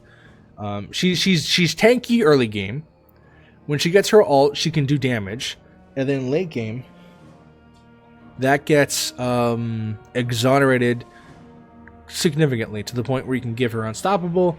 You can make it so that she has infinite fucking resource generation, way more healing, kind of whatever you need for the team. She can fit the bill, and rather effectively at that. At the same time, though, that's pretty much exactly what Stitches does. Stitches is a slightly better Sonya. Stitches is more full tank, less bruiser. He does a little bit less damage, but he, late game, will not die unless you have a specifically a tank shredder on the team. He can pop his passive, run into a fight, or spew acid, run into a fight. He can gobble up like the enemy healer and then run into his base for the enemy healer to die. He can hook someone. He can hook an ally. His entire kit is so well based that he is useful no matter what. It doesn't matter if you're good or not with him. There is something you can do, even if that means you can take a hit, because motherfucker Stitches can take a hit well. And he can kind of heal it back too. Stitches is a formidable foe. He's very much like Gul'dan, but just not as much, where he can do everything for himself. But less damage, more beef. Stukov is a really good healer. In fact, he's probably A tier. I think at the bottom of A is really good because he's not So he's technically better, but technically not better than Deckard. So Deckard obviously has the best burst healing. Stukov has the best passive healing. Better than Lucio. Better than Brightwing. Especially later down in the game. Like level 13, 16. I don't remember exactly what it is. Where his healing can just be continuously applied to everyone. To the point where everyone on your team, if you're positioned well enough, will always have healing, no matter what, in a team fight. Plus, he can detonate it for like a big heal pop. He can... Both of his ultimates are positioning based, so you can make the enemy go away. You can push an enemy into your allies. Push him away from objectives. He's not offensive. Oh, and his silence is fucking annoying. Oh my god, dude. His silence sucks to fight against. Because if you see him in that little spot, you get silence, and if that little spot is where you need to be, tough shit. You're not getting any abilities off. So, yeah, he's very good. Sylvanas, where did I put her? I think Sylvanas is honestly. I think she's down the middle. I think she's C. I think she would fit right here above Illidan. You know. Her bleed is optional. You need to work for it. It's very good. You need to work for it. All of her abilities are really good. She's good at sieging. She is intended to be a team fight / split pusher, depending on like what you need to fit the bill. She does both quite well. She's kind of frail. She can kind of get out of situations. I wouldn't necessarily use her ability, her E, to get into situations. Her Q is cute but not really effective until late game. Yeah, she's balanced. She has things she can do and has things that she clearly can't. Unlike Tacitor, which he does really good damage. Is all he does. Where would I put him though? I would put him here. I'd put him right next to Diva. If you go auto attack Tacitor, the enemy's gonna have a bad time because he's gonna hide behind everything and just deal a constant, continuous beam, which gets stronger and stronger as the fight will go on. Add more effects, or if you want Burst Mage, you can go his Q build and just deal a shit ton of damage on a cooldown weapon, on a cooldown ability. His ultimate does way more damage than you think it does. His Archon form does way more damage than you think it might do. And his Black Hole is not my favorite. I don't like Black Hole at all, but Black Hole is... it can work really well to disrupt the team on the enemy side. However, I would never pick the upgraded version for the ultimate. It's just not really worth it. I'd rather go anything else, but I don't really love any of his other level 20s, so that's why I usually go Archon no matter what. Because at least the upgrade for that is pretty fucking good. Butcher! Butcher is C tier. And let me explain why. Because Butcher is an either-or champion. I think Butcher would go here. Butcher is an either-or champion. You either win with him, or you don't. You either excel with him, or you get shit on. If you do not do really well with Butcher, you are not being a good Butcher. That's it. Butcher is very much like a risk it for the biscuit hero. If you cannot get kills, if you cannot get meat, if you keep dying, you're going to be useless. You need to play your battle safe, but at the same time, though, you need to take the opportunities when they arise. You can't hesitate with him. If you do, he's just going to be a useless sack of meat just to be shot at. Which I think is balanced. Now, it sucks, though, because sometimes it doesn't feel balanced with a Butcher on the team because he's so fucking crazy, but that is usually a reason. That's usually, like, down to, like, you having a bad comp or the Butcher being necessarily, like, specifically good, or you may not be good enough, or you may be out of position, or you fucked up, or. Either way, a Butcher either stomps you, or you stomp the Butcher. There is no in-between for a Butcher. He either does really good and he steamrolls you, or you steamroll him. Thrall, I would put also in C, because Thrall is variety. Is there a variant? Okay.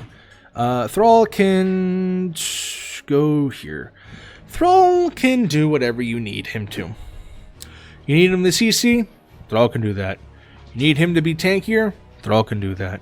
You need him to be support? Thrall can do that. You need him to be... Technically, you need him to be an assassin? Thrall can do that.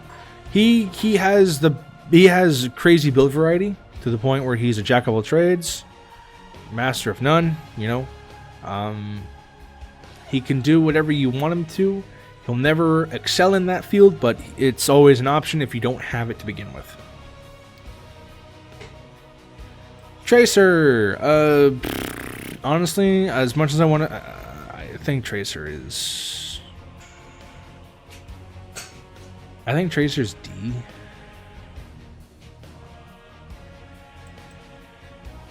There we go. I think she's D. I think that she's a little mosquito that you can't swat away until very late game when she actually does damage. But getting to that late game is a little boring because she doesn't do damage.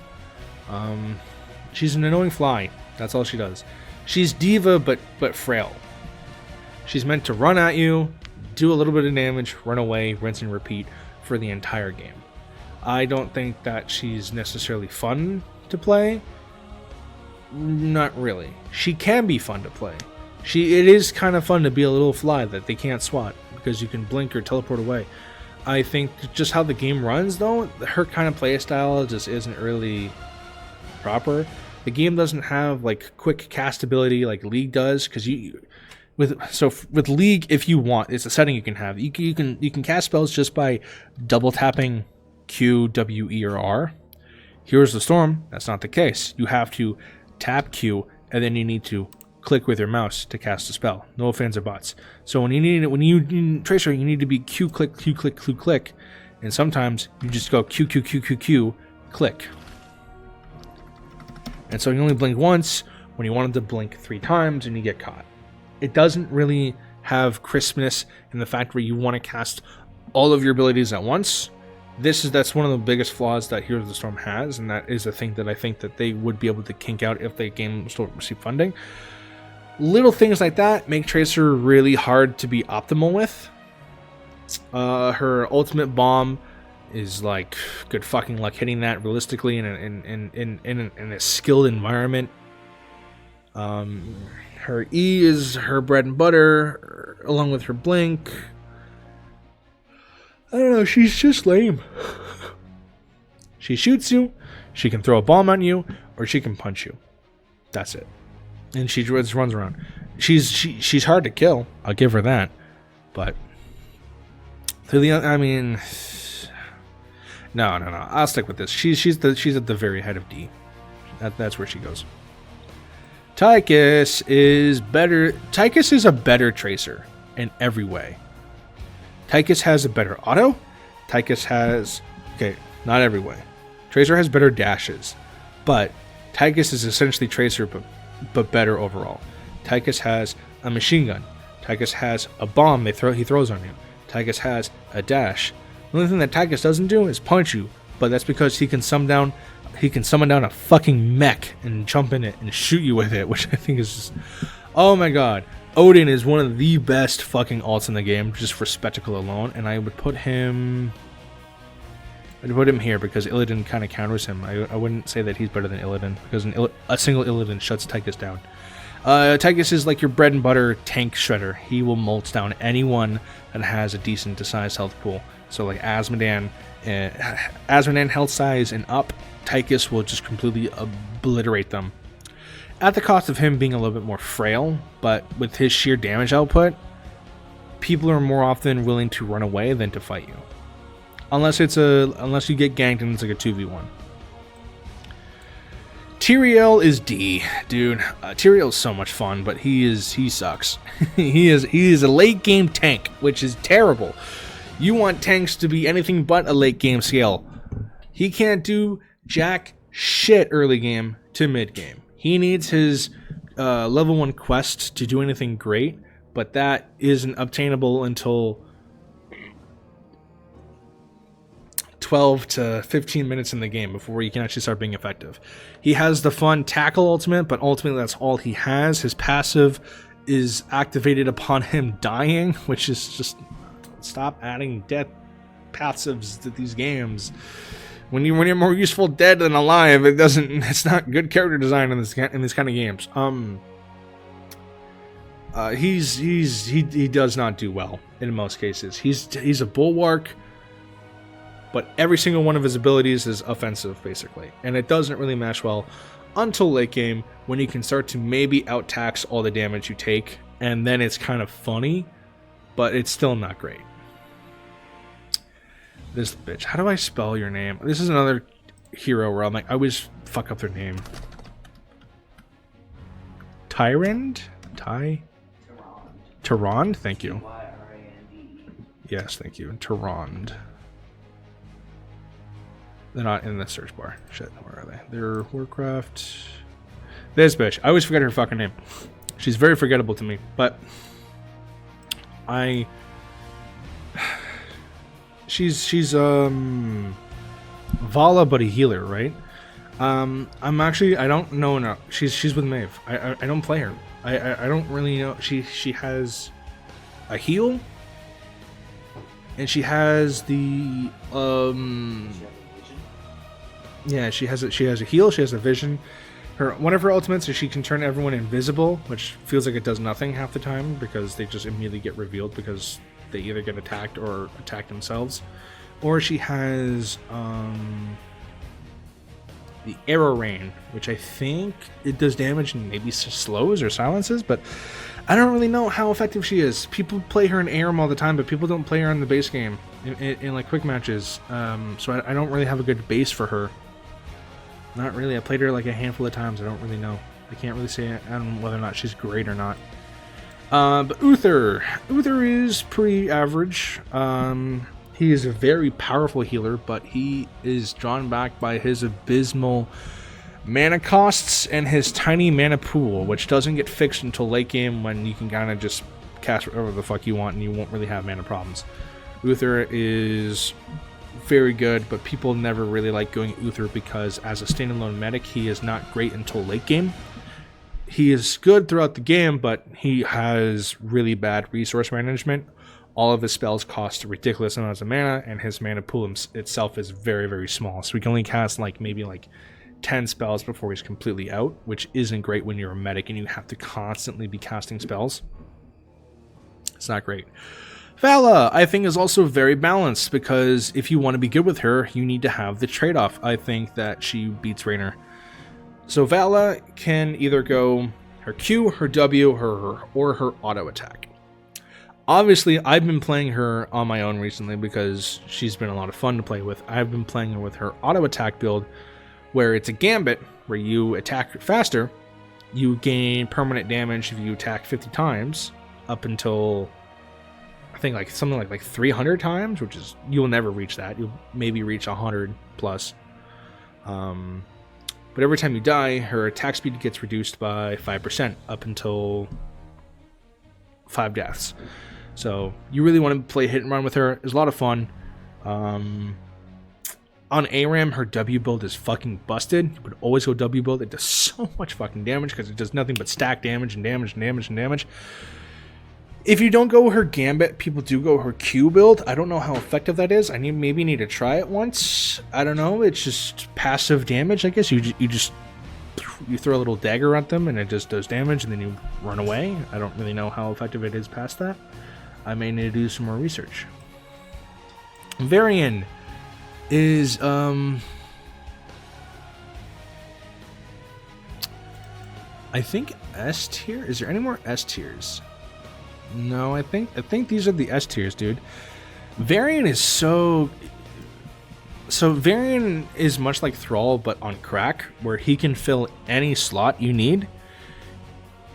If you need a tank, Varian can go full tank. If you need DPS, Varian can go full DPS. He has to hard commit into either one, this is true, but he does it so effectively that he is always a threat no matter what. Even tank Varian can deal damage, and then even DPS Varian can take a hit. He is always useful no matter what. He can rush in, he can taunt you, he can stun you. No, he can't stun you. He can rush in, he can taunt you, He can draw attention. He can become invulnerable for a quick second, which is bullshit. I don't know why they fucking added that. He can throw down a banner to buff allies. There's not a lot he can't do in terms of like being usefulness in a team fight, or like objective fighting, or just being a menace. You know, he's not as much of a menace as Artanis, just because Artanis is technically unlimited scaling, but Varian is very close behind, dude. Whitemane, I don't play her at all. I know that she fires a beam on you, and then she can redirect that beam onto an ally, and then she heals the ally depending on how much damage she does to you. That's all I know about her. She's very annoying. She's like Kel'Thuzad in that she doesn't shut the fuck up if she's on your team. Other than that, I don't play her. I think that she's a one-trick pony that kind of does well. If I had to guess, I think that she would might be somewhere between C and D, but I don't play her, so I can't tell. Zul is very fair. Again, Zul can kind of fit a role you need. He can be mage or he can be tank. Tank/DPS. You can be melee, you can be range with him. You can't really go wrong either way. His Poison Nova is very good. You would always go on him if you played Zul, no matter what. And there's nothing really much to say here. I'm kind of just rapid firing these last few ones because nothing really much else to say. Rel is also probably C. C is probably like around the middle, where she's really good at being a tank. I think she's considered a bruiser, which is fair because she does have a lot of offensive ability, though she's not really going to get any kills. I would put her rate above... I'd put her in between Imperius and Muradin, where she's going to be a problem, as in she's going to get in your face, she's going to knock you around. She's probably not going to put you in any peril, but she's going to make enough statement to annoy you to maybe target focus her, which is what she wants because she has a lot of damage mitigation / self-healing. Zagara, another one of my personal favorites, although she is probably in D because she can be used well, but she's probably not going to be on average, where she is a lot like Artanis, and where she does have technically unlimited scaling, but it takes a long time for her to be good. And her best for her to be good on a battlefield is her to just avoid conflict. Is just split push permanently and just kind of just do anything that it takes to stay away from people. And that's not really great. It's murky, but in my opinion a little bit better. Depending on who you're playing. Like, for example, Zagara counters Murky because Zagara can just summon a shit ton of minions that Murky can't really deal with. Same thing with 3 Vikings, same thing with like Mathael. Anyone that excels in 1v1ing. Kind of like Imperius, but because Zagara is very frail early on, a lot of these champions are just going to have the upper hand. Zagara needs to play safe, she needs to play from a distance, and that's not always easy. However, Zyra is a fucking A-tier champ. This bitch is not a support. This bitch is a tank, and you cannot deny it. She has insane shielding. Oh my god. She is. I mean, you could call her a healer with how much she shields, because motherfuckers don't take damage either way. She gets stronger the more she heals. Sorry, she gets stronger the more she shields herself and her allies. And her damage output is pretty crazy. Her damage output is probably on par with a bruiser, and she's a support. Nothing really much to say there. She only has one really useful ult, but it's a very useful ult if you can get it down. She can deal a ton of damage. Your whole team can do a shit ton of damage if you nail it. And her other ult is kind of useless. I don't think I've ever seen anyone realistically use her alternate ult. I don't play Zeratul. I don't like Zeratul. He's the same thing as... Or sorry, no, I have played Zeratul, but it's the same case as Valeera, where I just find his entire playstyle to be obnoxious and annoying, where his entire playstyle is to hide in the shadows and then kill you, and then run away. But I'm really frail, but it doesn't matter because I'm invisible, and in Heroes of the Storm, you can't reveal invisible champions because they're unrevealable, and I find that bullshit. And finally, last but not least, Zul'jin, which is not A tier, but probably B tier. No, A tier, because he can, in fact, kind of win you the game if he's good enough. Where would I place him? I would place him above Sonya, above Stitches, above you, but not past Chromie. I think I'll put you there. I think that's fair. Zul'jin is one of the better ADCs in the game, where he just gets better and better. If you're better at playing him, he literally gets damage boosts if you kill people for the first time. So if you're fighting with like a Medivh, then as a Zul'jin, you're just going to cry yourself to sleep, because it's just not really gonna go well. I'm just gonna scooch all these people up here, because now that we kind of know like what the deal is, kind of want to, maybe I can do that. There we go. I can do that. But yeah, Zul'jin's really strong, you know. He can become unkillable. He can execute you from like half health with his guillotine. There's no real wrong way to play him. I wouldn't ever go net, for example, but people have, and I've lost games where Zul'jin's gone net, for example. But anyway, I had to rapid fire a few of them because I just don't know them nearly as intently as others. But at the same time, though, I think this is the definitive list, if I were to say it. I may rearrange some things here, so let me just go around. Refuse to play doesn't matter. I think this is fair.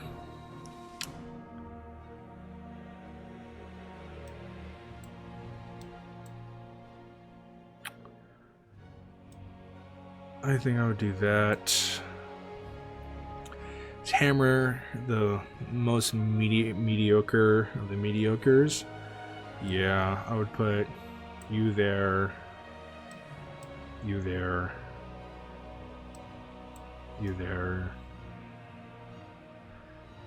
Would I move Morales? No. Yeah, I think this is the definitive tier list of all the champions. I did not expect it to take 2 fucking hours to do. I did have other ideas for tier lists, but that shit's gonna have to wait for tomorrow, where I'm gonna rank individual champions' skins.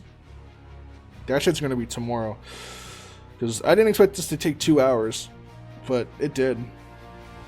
That's crazy. I said I was gonna do Coromon later, but I don't know if I am.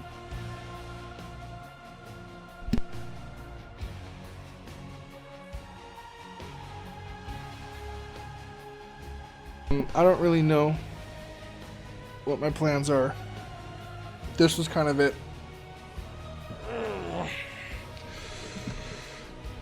But I think it's pretty good for now, you know.